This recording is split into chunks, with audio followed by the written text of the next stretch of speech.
Good morning. I'm Anna Marie de la Vega. This is Focus. Thank you for listening. Today, we're going to talk about ways that a lot of people in our community can get some help, some relief, and we're going straight to the source, United Way of Greater Nashville. Ace Timmermeier is our guest. Welcome. Good morning. So United Way of Greater Nashville has so many things, so many irons in the fire. A lot of irons in the fire. Let's kind of give people an idea. First off, what is United Way? What do they do? Pass me around, please. What do they do?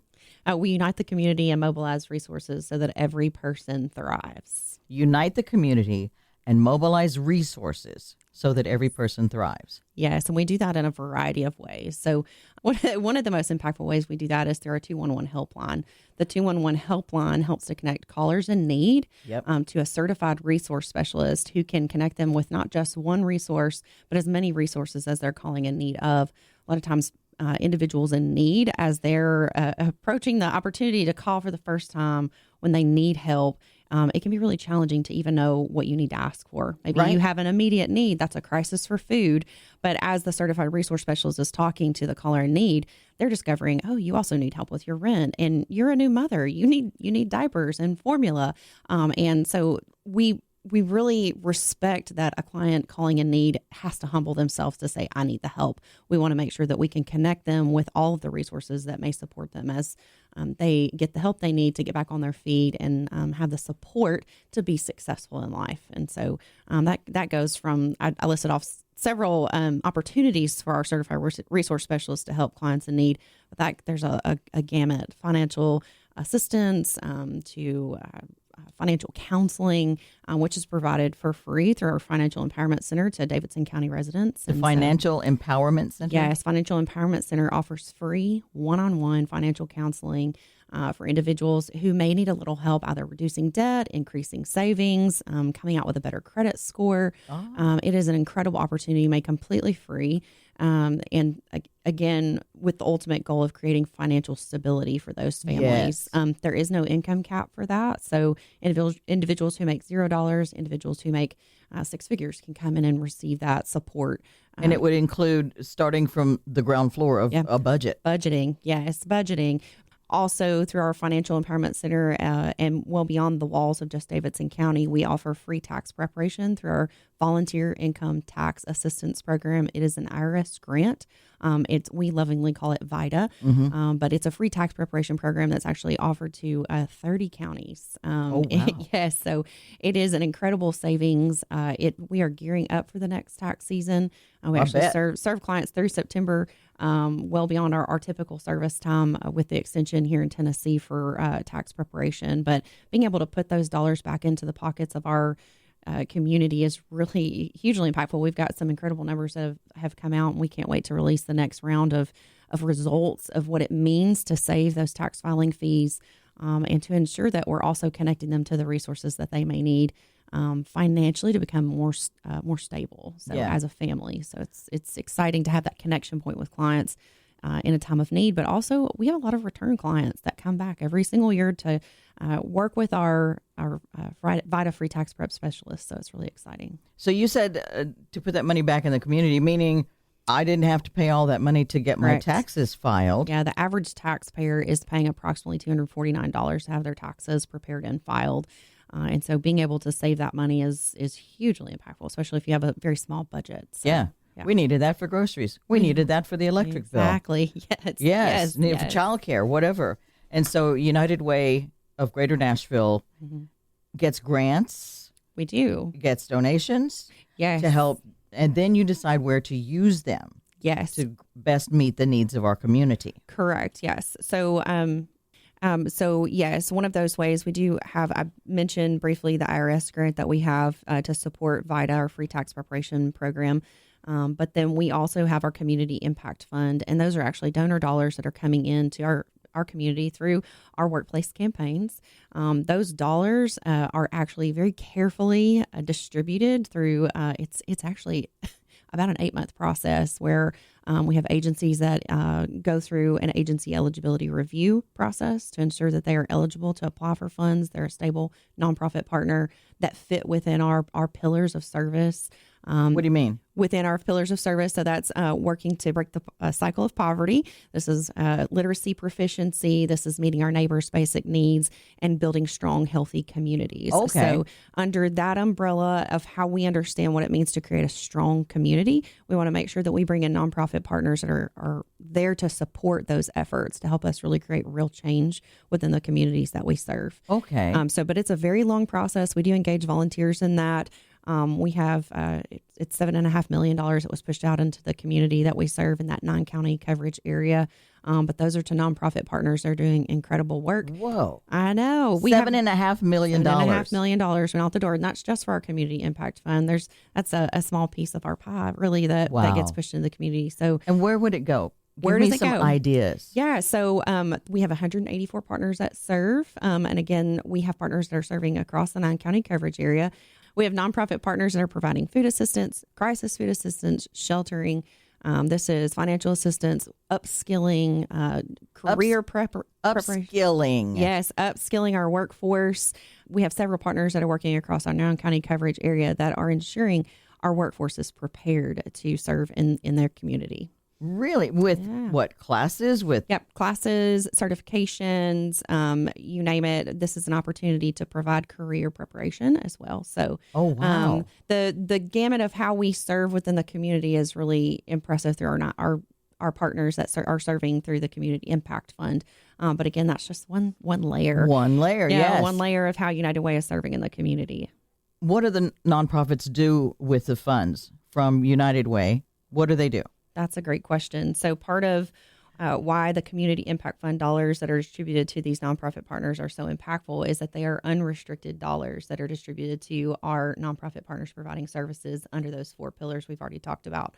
Why that's important is a lot of our partners are state or federally funded, and they have extremely narrow windows on how they can spend those dollars. Oh, like what? Yes, they can only spend it for provision of a very small portion of care, or how they're operating may not be included in those budgetary items. We can help pay for the books. Yeah, pay for the books. Pay for the books, but we can't help pay for someone's travel time or something like that. So that's the importance of having the braided funding incorporated into these partners, is that it allows them to actually operate as a nonprofit business. That's the part that they have to fundraise for. That's the part that they're having to bring in these additional dollars to ensure that they are supported. And so it is impactful for the nonprofit partners in a way that they have the ability to tell us how they're serving in the community. So which pillar do they fall under? But it gives them the freedom to be able to actually operate in the way that they need to operate. And you called it braided funding? And we call that braided funding. So braided funding is important. So diversified funding streams are really important to nonprofit partners. Not relying on one source of funding or another. If there's a change or interruption in said funding, it can be detrimental to a nonprofit partner. So having the opportunity to have steady funds that are coming in that are supportive of the agency's operations, ensure that the partners are stable in the community, that they're going to continue to offer the services that they are offering that are so critical to the community. So if we lost some federal funding, correct, which happened recently with a lot of local organizations. Yes. And so that affected a lot more of our community members who may be receiving services through these nonprofit partners. So part of what could be really helpful is that we are able to provide funding to these partners. And I'll dovetail just a little bit and talk about our SNAP response fund that we stood up most recently. So we, with the loss of SNAP benefits for a period of time, it created real hardships on our families in the community. Both the community as a whole and then our nonprofit partners really stood up and said, hey, we're here to help. So United Way of Greater Nashville was one of those. And we opened up $250,000 of additional funding to partners that were currently engaged with us through our Community Impact Fund. Those additional dollars were meant to help meet the increased demand. So it was incredibly important for us to understand that as we vetted the agencies, they did have to go through an application process, but it was very quick turnaround time. We opened the fund on a Monday. We had applications done by Friday, and we had funding back out the door the next Monday. So it was really a great opportunity for us to answer an immediate need that our nonprofit partners were experiencing.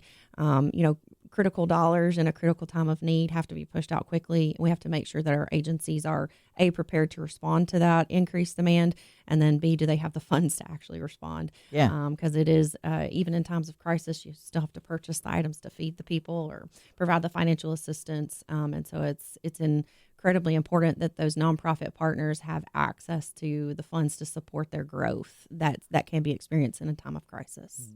So United Way of Greater Nashville has some money that's donated through donors. Correct. And then some money that comes from grants from where? Yeah, so we've talked a little bit about our VITA free tax prep program. That's an IRS grant. Oh, I see. Yeah, so that is one funding source. We have several other foundations and other organizations that support our.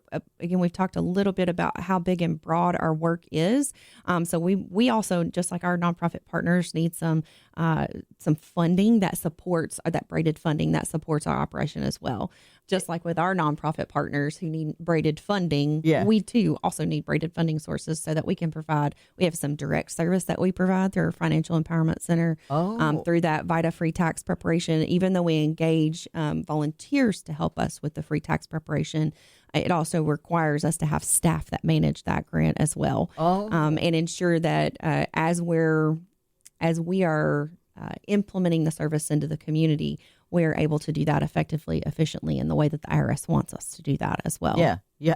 That makes sense. You have to have staff. You have to have the lights on. You have to have the lights on. You have to be able to have staff that come in and actually do the work, and even the paperwork part. I mean, it's hard to think about it, but we all need that. That's how you run an efficient business. So, yes. Yeah. If you're just joining us, we're talking with Ace Timmermeier with United Way of Greater Nashville, because they jumped right in and started when we had the supplemental nutrition program decreases, the cuts, the delays, people were getting desperate. Correct. They were already struggling, trying to put food on the table, and then the money goes away for them, or is SNAP. Yeah, and SNAP is meant to be supplemental, so it's a supplemental nutrition assistance program. A lot of our families rely extremely heavily on those funds, regardless. So it's already tough to make ends meet, and then to have that additional support cut, even though it is supplemental, it's still detrimental to a very small budget when we're working with pennies and nickels to ensure that we're making it from month to month, paying rent, paying for childcare,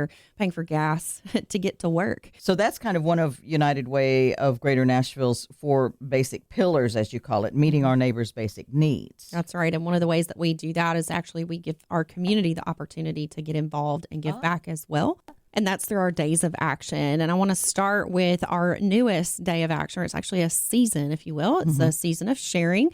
It starts in November, runs all the way through January. It's an opportunity for our nonprofit partners to register or list their wish list items, things for their food pantry, volunteer needs that they have, whether that's, creating a meal kit for a family in need, or sorting a closet, or serving a meal, or helping with a food distribution. There are so many ways that our community can get involved. And that again is a tool for our nonprofit partners through our hands-on portal. So Hands On Nashville joined our forces in January of 2024 and has been an incredible opportunity for us to extend the volunteerism arm for not only our nonprofit partners, but also our community at large. And so, again, I wanted to talk about Season of Sharing. It's an excellent opportunity for our nonprofit partners to have those needs filled, but we don't stop there. And for our community to respond, that's what I should say. So yes. Our nonprofit partners can list what they have a need for, whether volunteer or resource, so supply needs. But then we also have the opportunity to connect our corporate partners and our community to those volunteer opportunities, and then ways that they can support the nonprofit partners in the way that they need it. So a lot of times we come up with thoughts and ideas on how we can support, let's do Thanksgiving meals, or let's do Christmas meals, or let's do, some other type of drive. But our nonprofit partners are like, hey, we get plenty of support during Thanksgiving and Christmas. Our shelves are bare come January. So we want to make sure that we have the support we need. So it was really an opportunity for us to transition and pivot in a way that we can support our nonprofit partners and continue to talk about the needs that exist well beyond the holiday season. But again, we don't stop there. We go into next in the beginning of the year. So actually in March, in March, we do our United We Read Day of Action, where we're going into early childhood education centers across several of our counties that we serve. We invite our corporate partners and any volunteers to come in. You do have to pass a background check to read to these classrooms, but also help fulfill wish lists that these classrooms may have. It's an excellent opportunity. I mean, I don't know a better way we could spend our day than going to read to children who are going to be excited to see you. I know I've volunteered myself, and I think I could just do that for a job. I know. But it's really fun to see the kids there. They have a great time. You have a great time. It is an impactful opportunity to reinforce the importance of reading, especially at an early age. One of the things I've noticed is when you go to read to children, you read to the younger ones, and they're like that. Yes. And you read to some of the older ones as they get older and older, and they're like, oh, this is some reading day. But the fun is to see the one who's trying to act like they're too cool and they're not really engaged. Blah, blah, I'm twirling my pencil or whatever. And then when you can grab them and engage them, it's amazing. Yeah, and they're listening. It's so important to have adults who are interested in their education, who are coming in. You see a lot of our individuals, our volunteers that go in and read are from a business mind. And it's important for you to come in and explain to the children how important reading is, because they may look up to you if you're wearing a suit or if you look a certain way, or, and it's important for children to see themselves in other people too. Yes. So we want to make sure that we are bringing an opportunity not only for our corporate partners, our individuals, and it feels good, but also it's really impactful for those kids. And let's talk about the early childhood education centers. When they feel the support from the community, man, there's just nothing better. They need to know that we're here to support them in their efforts. They are training up our most important generation. That's our future generation. And so we want to make sure that we're investing in them when and where and how we can. And so with that, we do our early childhood education centers with our United We Read Day of Action. Mm-hmm. Again, that happens in March each year. And then we transition very quickly into the next day of action. And that's our Stuff the Bus program. It's been going on for many years. Stuff the Bus. Stuff the Bus. Yep. It's an opportunity, a 2-day opportunity that is headed up by a lot of our corporate partners with pencil drives and any kind of school supply drives and scissors and paper and folders, you name it. We do supply drives, and then we actually gather at Nissan Stadium, so with the Titans, at the Titans Stadium is what I should call it, and we pack for 2 days. We sort the supplies, and then we pack them into backpacks. We distributed 15,000 backpacks last year. It's really amazing. And again, that was across our 9-county footprint that we serve, so it was really exciting to be able to not only deploy resources here in Nashville and Davidson County, but also to ensure that we had resources that were appropriately sourced, right? So based on need within the community out into our most rural communities as well. So that's really exciting. I do want to give one little plug. So with any day of action, you set a goal, you say, we want to serve X number of backpacks. We put a lot of backpacks into the community. I mean, 15,000 backpacks is huge. Yeah. But the need that we identified was that there was a need for about 18,000 backpacks. If we could fulfill 18,000 backpacks, that would ensure that those children who have the true need in each of those communities we serve get what they need to have a fresh start, a good start to the school year. Yeah. So, again, I wouldn't be doing my job if I didn't say just continue to be the hand raisers to our community. Continue to be the hand raisers. Continue to show up. When there are opportunities to step up and serve, whether that's with United Way or with another nonprofit, please do that. They need you now more than ever. The nonprofit world is challenging, and it always has been, but especially now as changes to budgets or changes to how an agency was funded, we want to make sure that we're supporting those critical support systems that are in place to ensure that we have a successful and well community, because that's really important. And we can do that in so many ways, whether that's volunteering through our community impact fund, the review process, which I'm always taking volunteers. I would love to have you.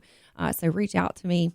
Or whether that's through our day of action or getting involved in a workplace campaign, looking for the opportunity to give back financially. So with your time, your talents, your energy, your resources, right? Mm-hmm. So we are looking for ways for you to plug you in either with us or with our nonprofit partners. There are a plethora of ways for you to get engaged. And I'd say, don't sleep on us. So come and check it out either through our hands-on portal or visiting United Way of Greater Nashville's website. And, I think one of my colleagues would probably be upset with me if I didn't mention that we are always searching for volunteers to help us with our volunteer income tax assistance program. We talked about that a little earlier. We train you. We prepare you. You have plenty of support. There are quality reviewers, but we need help in that space. I do have to share one funny story about a VITA site. So we actually, in my community, I'm from Robertson County, I started a VITA site there, and I thought it's going to be so hard to recruit volunteers to do taxes. Who wants to do taxes? I know. Right? Like, it's the thing you don't want to do. Y'all I'm telling you what, I was blown away. The people that showed up, number one, it's a great resume builder. So being able to serve in this space, it's a great resume builder to volunteer with our volunteer income tax assistance program. So whether that's a graduating senior in high school or a college student, or maybe you're needing some hours of service in the community for your professional background, it's a great opportunity. So probably for some selfish reasons, but then what's magic that happens? The magic that happens is they come, they serve, they work with these clients, they come back another year, their clients come back to work with them because there's a trust that is developed. And when those clients see the support that they're receiving and experience it, and they realize they can trust the service, there's just nothing better. And again, those volunteers, they form those relationships, even though it's once a year and really in passing, you made a big impact on that person's life. And in turn, I think the volunteer also feels that. So it's awesome. So I would just say the call to action that I give to the community anytime I have the opportunity is just continue to raise your hand and say, I'll be there. I want to help. I want to do what I can, and do your homework. Make sure you're plugging in where it will fill your soul. It fills your cup, right? Yeah. It fills your heart, and know that you're doing a lot of really good in your community, because there's nonprofits need those volunteers, and there are lots of ways to get engaged. But one way I'd definitely encourage you to definitely check into is through our hands-on portal. Hands on Nashville, again, they joined our forces back in January 2024. So we're all under one umbrella, and just excited to be able to extend that service not only to our nonprofit partners, but also grow the opportunities for our community to step in. And it's Hands on Nashville. Hands on Nashville. So if you go to your search engine, your Google machine is what I like to call it, and just type in Hands on Nashville, it should pull right up. It may redirect you to the United Way website. Either way, you can get there to the listings. And again, this goes back to our season of sharing that happens in the fall through the winter. So November through January, you can look for opportunities to fulfill wish lists or volunteer opportunities. And then that's just a season of sharing opportunity. There's always volunteer opportunities, always ways to get engaged. So definitely encourage you to check that out. If you're just joining us, we're talking with Ace Timmermeier with the United Way of Greater Nashville. I listened to a podcast recently, and it was talking about raising your self-esteem. A lot of people have low self-esteem. And it said to be true to what your true values are. Like if you believe in kindness, but you're not doing anything kind in your life, it kind of helps your self-esteem stay lower. Yeah. So if you believe in kindness, find a way to do something kind. You can't feel bad about yourself when you go home and you see you've made a difference in somebody's life like that. Yeah, amen to that. Seriously, you really, and thinking about United We Read too. So if reading to kids is not your thing, but making an impact on a teacher, show up and fulfill a wish list. Show up and read. Show up and pack a food distribution, right? So pack food for a food distribution. Whatever it looks like for you, I think that to your point, it will do you good. So if there's even if you're not searching just to help your community, if you need that selfish fulfillment, guess what? That's okay too. We'll take those volunteers, no matter how you're looking to serve in the community. If it's building your self-esteem, if it's truly just looking for the opportunity to serve.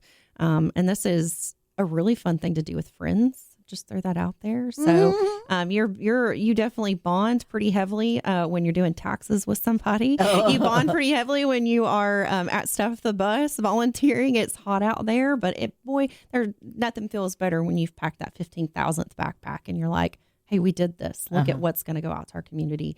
It is so fulfilling. We're so tired, but we're tired, but also you walk away, you're like, hey, I've got a little pep in my step because I'm feeling pretty good about what I just accomplished. And I don't think, I try not to think of it as a selfish reason because it'll make me feel good, but it just does. Because it is more blessed to give than to receive. Yes. When you find a way to give, and it like you say, it fills your cup. It's just feeds your soul. It energizes you. It does. And that's good. Yeah. That's really that's where the cycle gets completed, because it's win, win, win, win, win, win. Correct. Yes. United we win. So we are here and we are one.